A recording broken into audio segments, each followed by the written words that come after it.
The alarm did not sound like a warning. It sounded like the whole building had taken a breath and forgotten how to let it out. I was standing at my station with a cup of cold coffee in my hand when every screen in the room turned red at the same second. My name is Owen.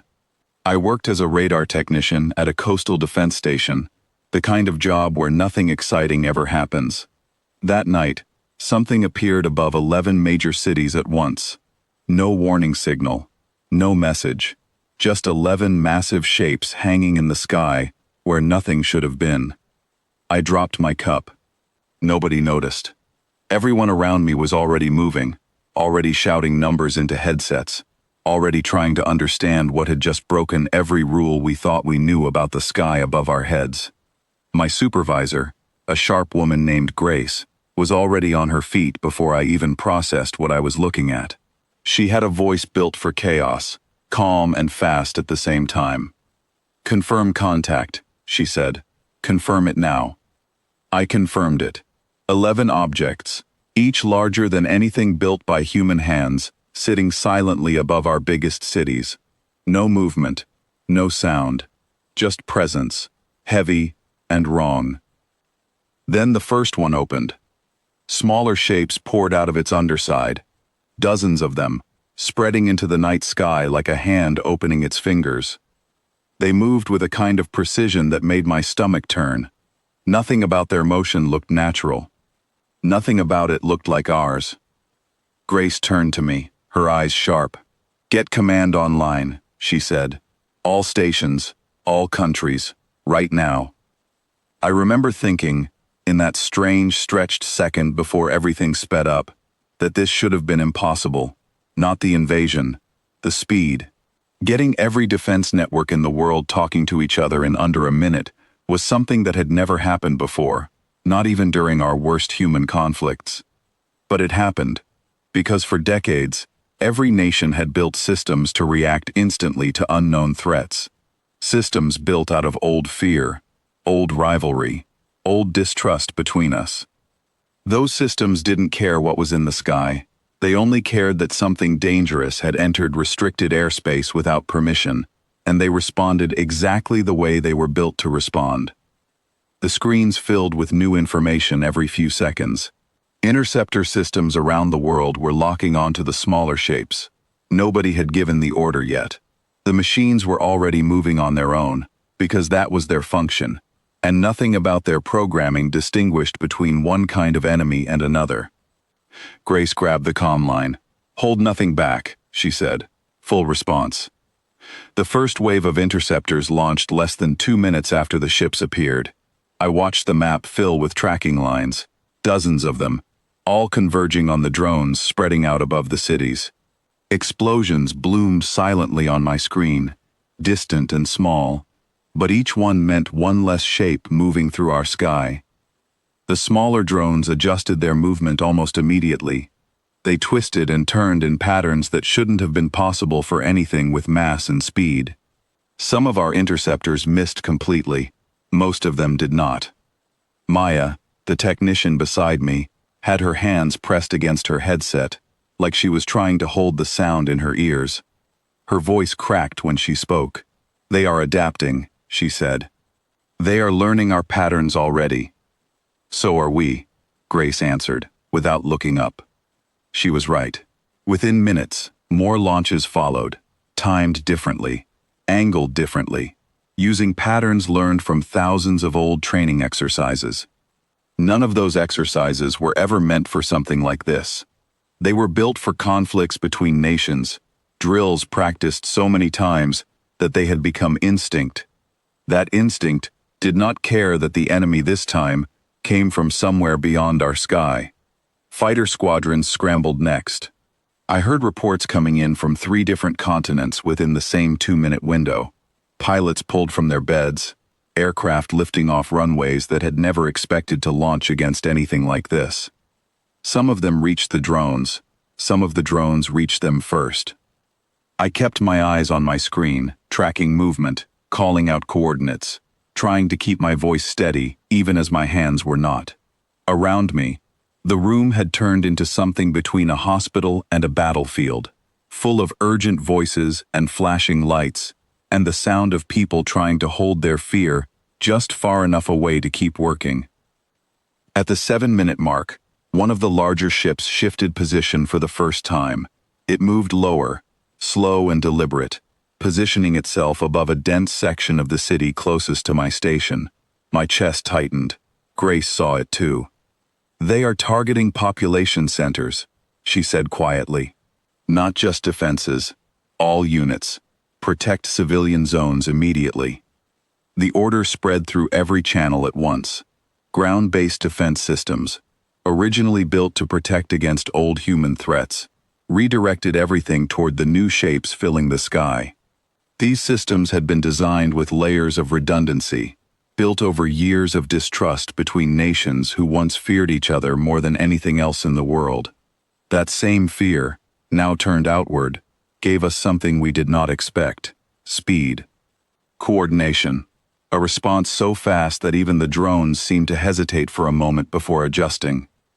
By the 10th minute, 3 of the 11 ships had lifted higher, retreating from the areas where resistance was strongest. The other 8 held their position, still deploying drones, still pressing forward despite the mounting losses on their side. Maya's voice shook as she read numbers off her screen. "Their drone count is dropping fast," she said. "Faster than expected." Grace allowed herself the smallest breath of relief. "Keep pushing," she said. "Do not slow down." I watched interceptors climb from bases I had never even heard of before that night, coordinated through channels that had never been tested under real pressure. It should have taken hours to organize a response this large. It took minutes, because every part of it already existed, built quietly over decades by people preparing for a very different kind of enemy. At the 14th minute, one of the ships took a direct hit from a coordinated strike involving 4 separate countries, acting through the same shared network. The ship tilted, unstable, then rose sharply and disappeared from our radar entirely, vanishing upward faster than anything we had instruments to measure. The room let out a sound that was somewhere between a cheer and a gasp. Nobody had time to celebrate. 10 ships remained, and the drones below them were still moving. Grace kept her focus locked on the screen in front of her. "Do not celebrate yet," she said. "Watch the pattern." She was right to be careful. At the 16th minute, the remaining ships began pulling their drones back, gathering them in tight clusters near the larger shapes. For a moment, I thought they were preparing something worse, some kind of final push, meant to overwhelm what remained of our defenses. Instead, the ships began to rise. One by one, they lifted away from the cities, moving upward with the same silent precision they had used to arrive. The drones followed them, retreating into the larger shapes before the doors sealed shut behind them. By the 18th minute, 7 of the ships had vanished into the upper atmosphere. By the 20th minute, all 11 were gone, leaving nothing behind but silence, and a sky slowly returning to its normal darkness. For a long moment, nobody in the room spoke. Every screen showed the same thing: empty sky, no new contacts, no further movement. Grace finally exhaled, lowering herself into her chair for the first time since the alarm had gone off. "Stand by," she said, her voice quieter now. "Watch for a second wave." It never came. Minutes passed, then an hour, then 2, with nothing but calm skies and cautious silence across every station reporting in. I sat back in my chair, my hands still trembling slightly from everything that had happened in those 20 minutes. Maya looked over at me, her face pale but steady. "We held them off," she said, like she still could not quite believe it. I nodded, though I was not sure "held off" was the right description for what had happened. It felt less like a victory, and more like a warning that had been answered just barely in time. In the days that followed, reports came in from analysts trying to understand what those 20 minutes actually meant. Some believed it was a test, a way for whatever sent those ships to measure our strength before deciding on a larger approach.